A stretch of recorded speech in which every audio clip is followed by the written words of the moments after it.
Salam Indonesia. Anda menyaksikan berita terkini bersama saya Pradana Adiputra. Kegiatan mulai bertumbuh di kawasan Kuta Selatan seiring digelarnya beberapa event di kawasan Nusa Dua dan sekitarnya. Menyikapi kondisi ini masyarakat tetap waspada dan jangan lalai.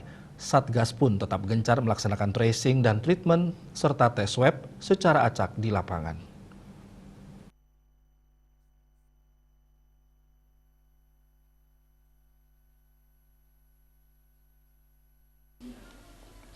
Kasatgas COVID-19 yang juga Camat Kuta Selatan Ketut Gede Arte meminta agar masyarakat tetap waspada dan jangan lalai.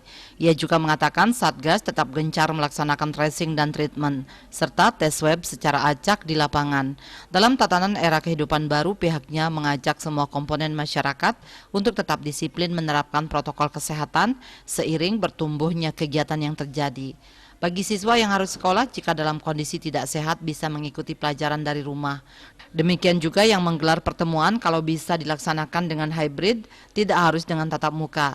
Termasuk juga kegiatan keagamaan tetap berjalan namun jumlah yang terlibat disesuaikan tanpa mengurangi makna upacara itu sendiri. Terkait mulai bertumbuhnya kegiatan di kawasan Nusa Dua dan sekitarnya, Arte juga sudah sempat turun menemani Komisi 2 DPRD Badung dalam pengecekan kesiapan akomodasi yang biasanya tamunya ramai. Mereka juga berkunjung ke sejumlah destinasi wisata terkait persiapan menyambut open border penerbangan agar tidak lalai dengan prokes yang harus dilakukan. Sugiatnyana Denpos melaporkan. Dan untuk mencegah penyebaran COVID-19, ingat pesan Ibu selalu terapkan 3M. Wajib memakai masker, wajib mencuci tangan dan wajib menjaga jarak, serta wajib menghindari kerumunan. Dengan penerapan perilaku 3M, Indonesia segera terbebas virus corona menuju Indonesia maju.